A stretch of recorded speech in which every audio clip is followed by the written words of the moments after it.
ይስጥልኝ። የተወደዳችሁ የኢትዮ ፎረም ቤተሰቦች እንደምን ቆያችሁ? ለአሁኑ ያሰባሰብናቸውን መረጃዎች ከዚህ እንደሚከተለው ወደ እናንተ ማድረስ ጀመርን። ዋና ዋናዎቹን በቅድሚያም ጠቅላይ ሚኒስትሩ መከላከያን ደህንነቱንና የጽህፈት ቤታቸውን ኃላፊ ለልዩ ተልእኮ ማሰማራታቸው ተገለጸም። መሬታችንን ለኦህዴድ ብልጽግና አሳልፈን አንሰጥም ያሉ የጎዴ አርሶ አደሮችም የዳንጎቴ ሰራተኞችን በጦር መሳሪያ ማባረራቸው ተሰምቷል። ዝርዝሩ ተዘጋጅቷል። በሀገሪቱ እንኳን የምርጫ የህልውና ዋስትናም የለም ሲሉ ፕሮፌሰር መረራ ጉዲና ገለጹም። ፓርቲያችን እንዳይፈርስ ብቻም 6 እጩዎችን አቅርበናል በማለትም ተናግሯል። ወደ እናንተ ይደርሳል። የብልጽግናው ፕሬዝዳንት አብይ አህመድ መንግስታቸውን በሚቃወም ትዕይንት ህዝብ ላይ እንዲሳተፉ ግብዣ ቀረበላቸው። ግብዣውን የያዘ ደብዳቤም ለጠቅላይ ሚኒስትሩ መላኩ ታውቋል። ተጨማሪውን አዘጋጅተናል። የኢትዮጵያን ስደተኞች አሃዝ በከፍተኛ ቁጥር እየጨመረ መምጣቱ ተነገረም። ይህ በእንዲህ እንዳለ በጅቡቲ ዳርቻ ጀልባ ሰጥማ በርካቶች ህይወታቸው ማለፉ ታውቋል። ሌላኛው መረጃችን ነው። የኢራኑን ጦርነት ለመቀላቀል የተለያዩ ኃይሎች ማስጠንቀቂያ እየሰጡ ናቸው። ዶናልድ ትራምፕ ደግሞ በድጋሚ ኔቶ አልደገፈንም በሚል በምሬት ተናግረዋል። የመካከለኛው ምስራቅ ጦርነትም እንደቀጠለ ይገኛል። የተወደዳችሁ የኢትዮ ፎረም ቤተሰቦች አብራችሁን ስትቆዩ እነዚህን እና ሌሎችን መረጃዎችን ትሰማላችሁ። ሰናይ ቆይታ ይሆንላችሁ። ጠቅላይ ሚኒስትሩ መከላከያን ደህንነቱንና የጽህፈት ቤታቸውን ኃላፊ ለልዩ ተልእኮ አሰማሩም። መሬታችንን ለኦህዴድ ብልጽግና አሳልፈን አንሰጥም ያሉ የጎዴ አርሶ አደሮች የዳንጎቴ ሰራተኞችን በጦር መሳሪያ ማባረራቸው ተገልጿል። የብልጽግናው ፕሬዝዳንት ይህንን ተከትሎ መከላከያ ደህንነቱንና የጽህፈት ቤታቸውን ኃላፊ ወደ ቦታው ልከዋል። አብይ ይህንን ስራ እንዳንሰራ እያደረገ የሚገኘው ርዕሰ መስተዳድሩ ነው ሲሉ መክሰሳቸውም ታውቋል። ጠቅላይ ሚኒስትሩ 2018ን ሲጀምሩ ከተናገሯቸው ንግግሮች መካከል በዳንጎቴ አማካኝነት የማዳበሪያና የጋዝ ፋብሪካ ጀመርን የሚለው አንዱ እንደነበር ይታወሳል። ይሁን እንጂ የማዳበሪያ ፋብሪካው ስራ እስካሁን ያልጀመረ ሲሆን ስራውን ለመጀመር የሚያስችል የሰራተኞች ቡድን ወደ ጎዴ ሲያቀናም የተደራጁና መሬታችንን አናስነካም ያሉ የታጠቁ የጎሳ ሚሊሻዎች ጠብቀዋል ተብሏል። በተያዘው ሳምንት መጀመሪያ ላይ ስራውን እንዲጀምር ወደ ጎዴ የላኩት የዳንጎቴ ሰራተኞች ያገኙት አርሶ አደሮችም የእርሻ መሬታችንን ለፋብሪካው ስራ እንድንሰጥ የተስማማ ነው፣ በቂ ካሳ እንዲከፈለን፣ ደግሞም ስራው ሲጀመር የስራ እድል ታገኛላችሁ ተብለን ነበር። አሁን ግን ካሳም አልተከፈለንም። የስራ እድሉም ለእኛ መሰጠቱ ቀርቶ እናንተ መታችሁ ልትሰሩበት ወሰናችኋል። በመሆኑ መሬታችን ላይ ፋብሪካው አይሰራም በማለት በትጥቅ የታገዘ ተቃውሞ ማካሄዳቸውን የአካባቢ ምንጮች ለጣቢያችን ተናግሯል። የአርሶ አደሮቹ መሬት የማንጎ እርሻ ነው። አንድን የማንጎ ተክል ለማድረስ 7 ዓመታትን ይፈጃል ያሉ አንድ የአካባቢው ነዋሪም ይህንን ያክል ዓመት የደከሙበትን ልማት ያለ ካሳ ሊወሰድባቸው መሆኑን ሲያውቁ ጠመንጃ ማንሳታቸውን ገልጿል። ከአካባቢው የተባረሩት የዳንጎቴ ሰራተኞችም ጉዳዩን ለጠቅላይ ሚኒስትር ጽህፈት ቤት ያመለከቱ ሲሆን አብይ አህመድም ወዲያውኑ ደህንነቱን መከላከያውንና የጽህፈት ቤታቸውን አመራሮችን አሰማርተዋል ሲሉ ምንጮቹ ተናግረዋል። ቀላፎ በተባለችው የድንበር ከተማ ላይ የሚገኘው መከላከያው ወደ ጎዴ ሄዶ እርምጃ እንዲወስድ ያዘዙት ጠቅላይ ሚኒስትር አብይ የጽህፈት ቤታቸው ኃላፊ የሆኑትን አለምፀሐይ ጳውሎስና የደህንነት መስሪያ ቤቱ ከፍተኛ ሹም ሲሳይ ቶላም ችግሩ ወደ ተከሰተበት ቦታ እንዲሄዱ አዘዋል ተብሏል። ይህንን ሁሉ ሲያደርጉም የሶማሌ ክልል ርዕሰ መስተዳድሩ ሙስጠፋ መሐመድን አላሳወቋቸውም የሚሉት ምንጮቹም በአለምፀሐይ ጳውሎስ የተመራው የጠቅላይ ሚኒስትሩ ልዑክ ወደ ሶማሌ ክልል ተጉዞም ጅግጅጋ ኤርፖርት ሲደርስ ርዕሰ መስተዳድሩ የባለስልጣናቱን ጉዞ ሰሙ ይላሉ። በዚህ ጊዜም በድንገት ወደ ኤርፖርት እንዲሄዱ ተደረጉ የተባሉት አቶ ሙስጠፋም ከአዲስ አበባ በሄዱት አለቆቻቸው የቀረበላቸው ጥያቄም በጎዴ የተፈጸመውን ጥቃት ታውቃለህ ወይ የሚል መሆኑን የሚያነሱት አንድ የደህንነት መስሪያ ቤቱ ባልደረባም ርዕሰ መስተዳድሩ የተከሰተውን ግጭት እንዳልሰሙ በመግለጽ ምላሽ ሰጡም።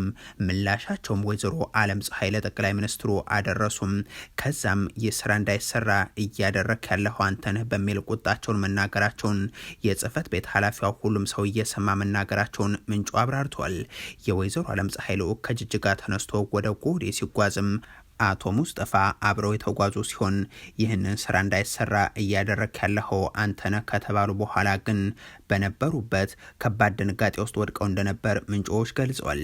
በዚህ በምስሉ ላይ እንደሚታየው ጎዴ ደርሰው የግንባታ ሰራተኞች ልብስ ለብሰው የዳንጎት የሰራተኞችን ለማበረታታት የሚጥሩት አለምፀሐይ ጳውሎስ፣ የደህንነቱ ሰው ሲሳይ ቶላም፣ የማዕድን ሚኒስትሩ ሀብታሙ ተገኝናም ራሳቸው ሙስጠፋ መሐመድ ናቸው።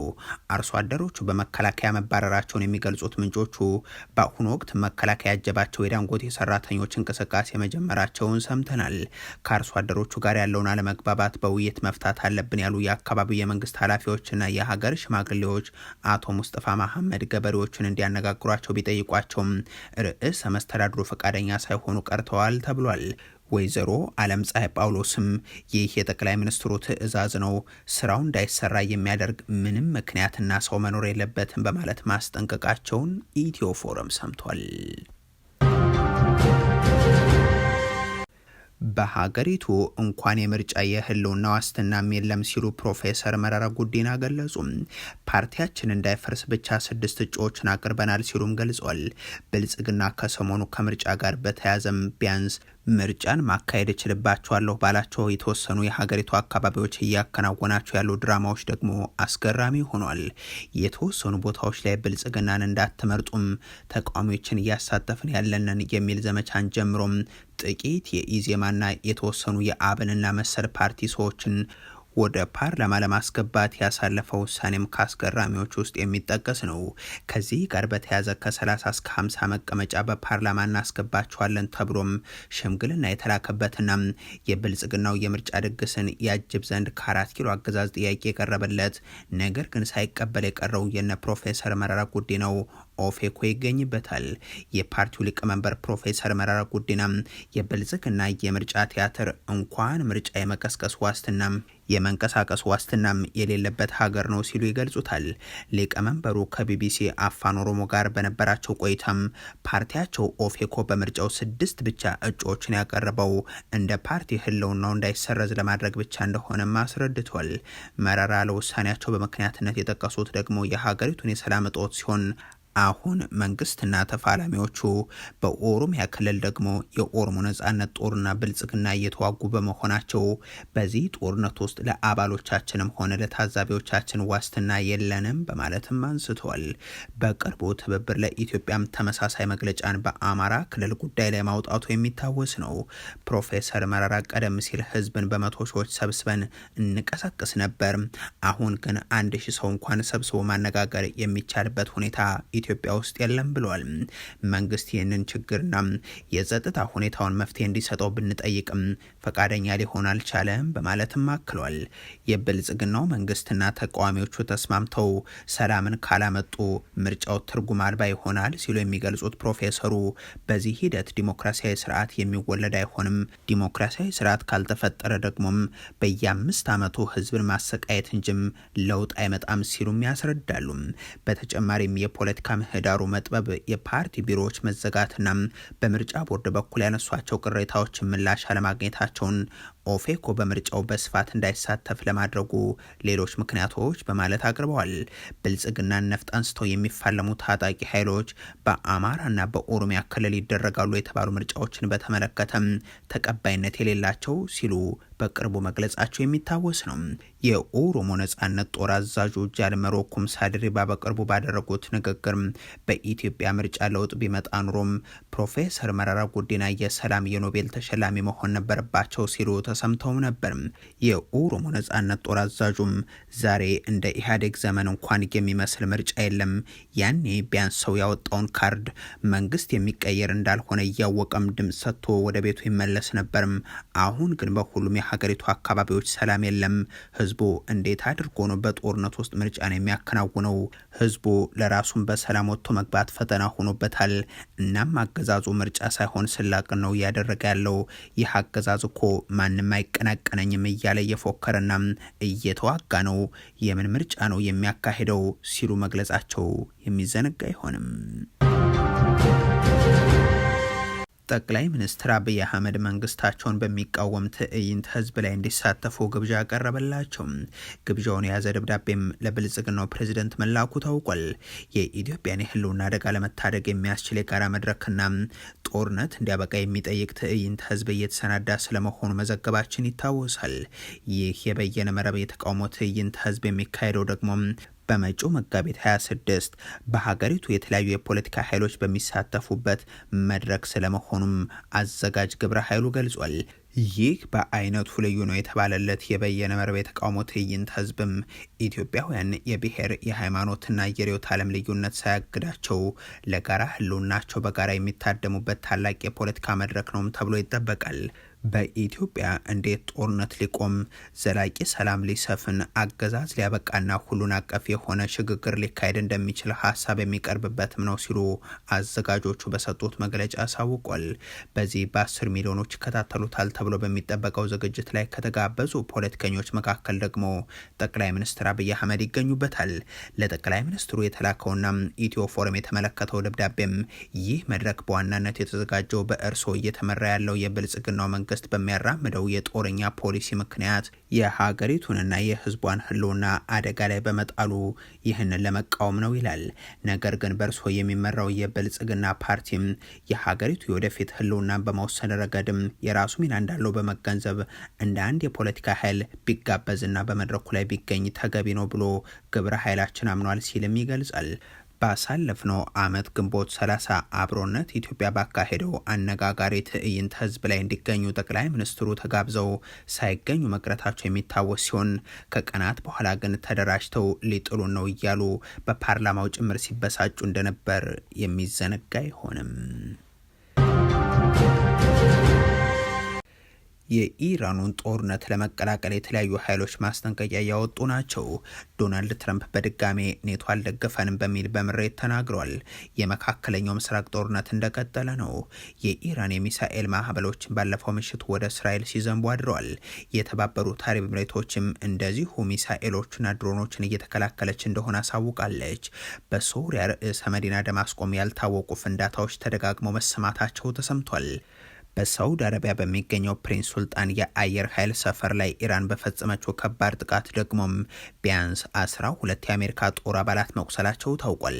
ይህ አስደንጋጭ ጥቃት የተቀነባበረው ደግሞ የኢራን ሚሳኤልና የሰው አልባ አውሮፕላኖችን በጋራ በመጠቀም ነው ተብሏል። በዚህም የተነሳ በወታደሮች ላይ ከደረሰው የአካል ጉዳት ባሻገርም የአየር ኃይል ሰፈር ውስጥ ቆመው በነበሩ በርካታ የአሜሪካ ጦር አውሮፕላኖች፣ ነዳጅ አቅራቢ ተሽከርካሪዎች ላይ ከፍተኛ የንብረት ውድመት ማጋጠሙም ተረጋግጧል። ዶናልድ ትራምፕ በተለይም ከአውሮፓ ሀገራት ያገኙት ድጋፍን ደጋግመው እየተቹም ናቸው።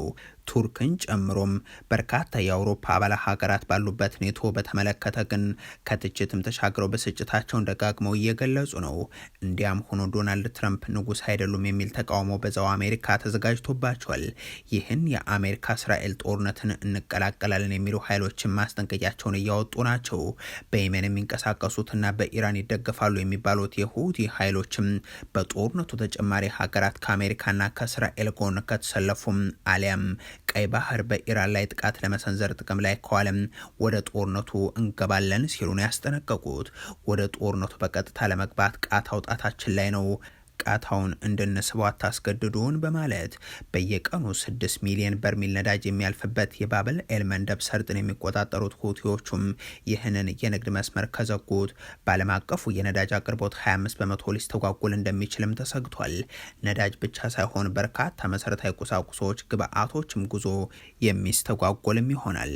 የሁቲዎቹ ዛቻ እስካሁን በቃላት ደረጃ ያለ ቢሆንም ቀድሞውኑ በተፈጠረው ቀውስ ሳቢያ እየተናወጠ ያለውን የዓለም የነዳጅ ገበያን ይበልጥ ሊያባብሰውና የዋጋ ንረቱንም ሊያሻቅበው እንደሚችል የኢኮኖሚ ባለሙያዎች ስጋታቸውን እየገለጹ ነው።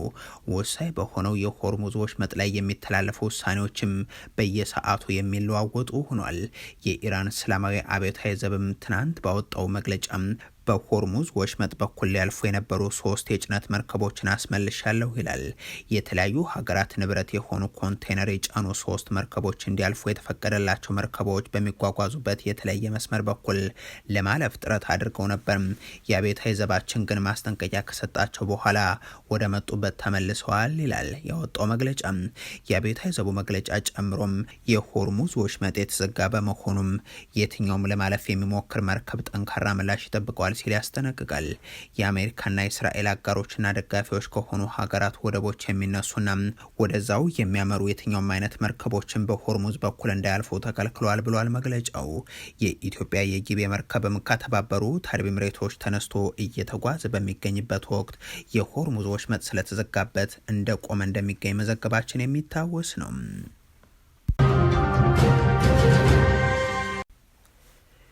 የኢትዮጵያን ስደተኞች አሃዝ በከፍተኛ ቁጥር እየጨመረ መምጣቱ ተነገረም። ይህ በእንዲህ እንዳለ በጅቡቲ ዳርቻ ጀልባ ሰጥማ በርካቶች ህይወታቸው ማለፉ ታውቋል። መነሻቸውን ከአፍሪካ ቀንድ አድርገው ወደ መካከለኛው ምስራቅ የአረብ ሀገራት ለመድረስ በቀይ ባህር ላይ የሚሞቱ ስደተኞች አሃዝ ባለፈው የፈረንጆቹ ዓመት በጥፍ መጨመሩን የተባበሩት መንግስታት ድርጅት ይፋ አድርጓል። በመንግስታቱ ድርጅት መረጃ መሰረት ባለፈው የፈረንጆቹ 2025 922 ስደተኞች በቀይ ባህር ላይ ህይወታቸውን አጥተዋል። በየዓመቱ ከኢትዮጵያ ከሶማሊያና ከሌሎችም ጎረቤት ሀገራት የሚነሱ በ10 ሺዎች የሚቆጠሩ ስደተኞች ወደ ባህረ ሰላጤው ሀገራት ይጓዛሉ ያለው መግለጫው አብዛኞቹ መነሻቸውን ጅቡቲ አድርገው ወደ የመን የሚሻገሩም የቤት ውስጥና የጉልበት ሰራተኞች ስለመሆናቸው አትቷል።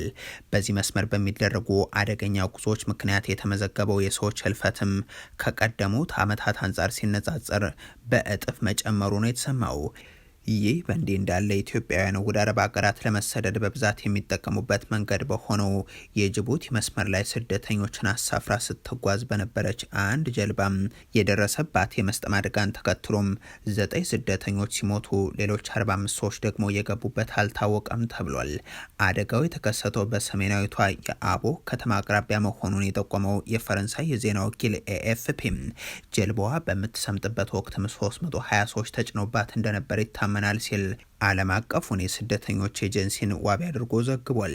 በርካቶች የገቡበት እስካሁን አልታወቀም፣ የነፍስ አድን ጥረቶችም እንደቀጠሉ ናቸው በማለትም አክሏል። በዓለም አቀፍ የስደተኞች ድርጅት የቅርብ ጊዜ ሪፖርት እንደተመላከተው ከሆነም በምስራቁ መስመር ከኢትዮጵያ የሚደረገው ስደት እንደ አውሮፓውያኑ የዘመን ቀመር በ2025 18 በመቶ የጨመረ ሲሆን ይህ እያሽቆለቆለ የመጣውን የኢኮኖሚ ጫና እየተባባሰ የሚገኘውን ጦርነትና የተደራጁ ህገወጥ አዘዋዋሪዎችን ሁኔታ የሚያመላክት ነው ተብሏል። የተወደዳችሁ የኢትዮ ፎረም ቤተሰቦች ለአሁኑ ያሰባሰብናቸው መረጃዎች ይህንን ይመስሉ ነበር። አበቃን። ቸር ያሰማን።